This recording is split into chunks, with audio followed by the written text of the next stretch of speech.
Oscar Bevis, IFL TV, proudly sponsored by Everlast here in Leeds with the IBO champion of the world, Maxi Hughes. I said to you, Maxi, you've got the answer to every boxer's burning question.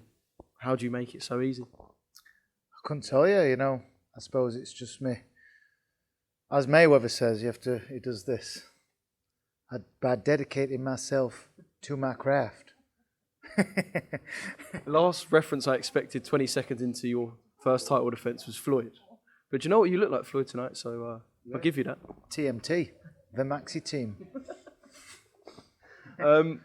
Obviously, look, it looks easy from the outside and people say it was comfortable, but I know that in there, because I've just heard you saying off camera that Ryan did give you trouble in places and things to think about. So, just sort of a reflection on the performance tonight. Yeah, obviously happy I won. And what I always feel I'm very bad at is scoring in my head how the judging how the fight's going.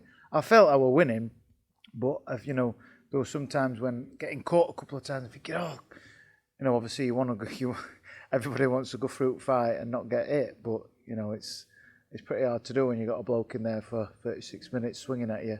You're going to get caught. I did what I had to do. I said I'll just win, however means necessary, and my instructions were clear and simple. Keep it long, keep out boxing him. You're boxing his head off, so just keep doing what you're doing, and I wasn't going to take no risks. I know Ryan wanted that because that was his chance to have success, and I won't gain him it. So I just had to win by doing what I do best. Was it a game plan you kind of didn't have to alter at all? So you said it was working sort of at range and that. So when it's working for the first five, you kind of don't really have to alter it at all, really, do you?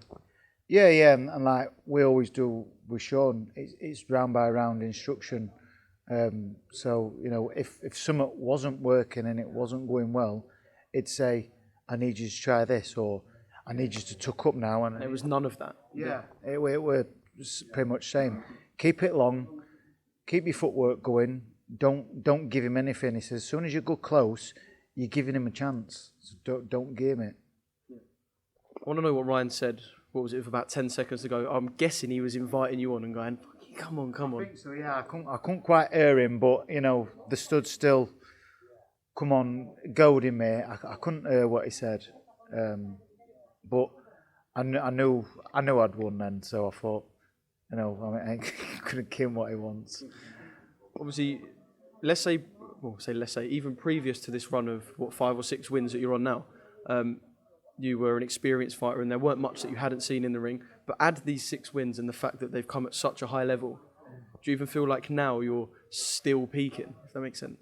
Yeah, still feel I'm improving. I work hard, put the work in gym, and I've had some great sparring lately.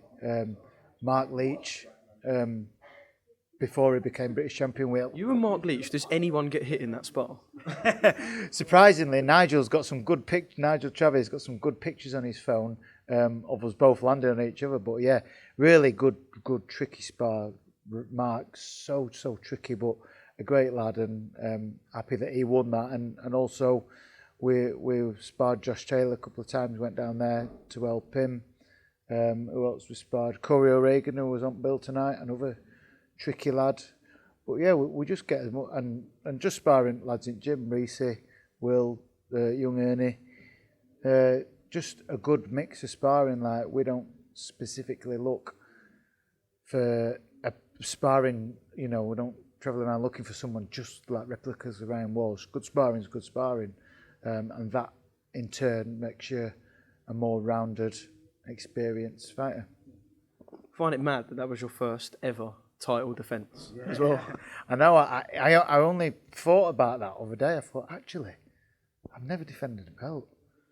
And then I had to get it out of my head saying, no, don't go there with negative thoughts, first defence ever and all this and that. So I just got it out of my head, and just, that's why I said, forget the belt. I just, imagine it's back, it's vacant again. So, we're going in there, and I've got to go and snatch that and prove I'm going to be the worthy champion. The most important thing, which I just found out myself, is that for the first time in your career, it's a 6-win streak, isn't it? Yeah. Well, Yeah, I think it is. Yeah, that's what. That was what Ryan was saying Ryan- to you. Ryan- Well, that's what he was Ryan- trying to use. Yeah, to win it. That were his little mind games. That's what he's pointed out. It's something I'd not even thought about, but you know, he maybe needed that to give him a bit of confidence. But You think you've retired, Ryan Walsh? we'll see. The main thing is I won. I've got revenge now, so it's Hughes won, Walsh won. But yeah, I got some revenge on the Walsh family. And the next one, when we spoke at the press conference, we were saying for a couple of fights, go on. Not that you're going to fight Michael and try and make it too long. No, not Michael, but I know between the brothers there's 15, 16 kids, so it's probably not over.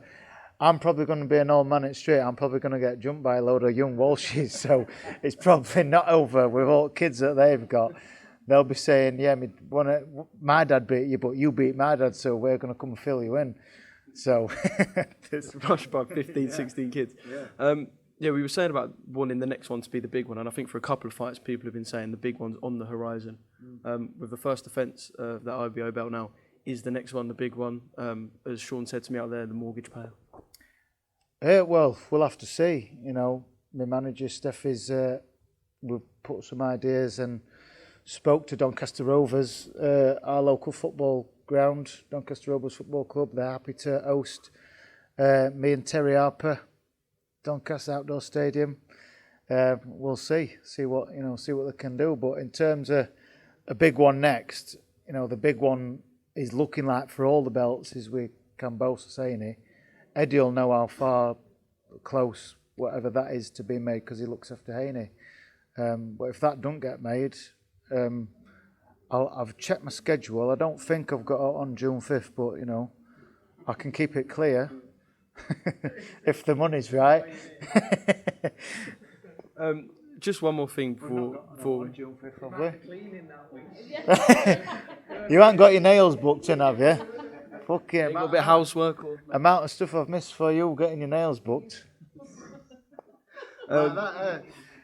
Can't go down and spar Josh Taylor. Why, are you injured? No, I'll have 7 nails done.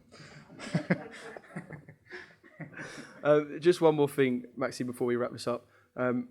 Sort of when you look back on this sort of resurgence in your career, and I suppose every fight you look back and there's more memories and more things that sort of being put on the resume of yours.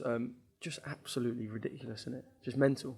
Yeah. From how my career's gone, 5 losses, and I've bounced back from all of them. Lost, back to boxing on a small old show, struggling to sell tickets, fighting for nothing, always wanting to get back up here, you know, and I've done it. You know, I'm here, fighting on a brilliant show like this and having a reception like that, coming out to Bad Boy Chiller Crew. No divvies round here, much. Well, yeah, I'm so pleased that for that little brief period when I was 28, that I threw a towel in and said I was finished with boxing. So happy that I came back in. Look what we've got to show. I was going to say, let's get the gold in. Show for it. My daughter calls me bestest champion. So I don't want to stop calling him in that. Yeah. She said, did she? She told me today she didn't think I was going to win. I had her on my shoulders thinking we were having a cute moment, saying, is Daddy going to win tonight? She says, no, you're not. Get off me then.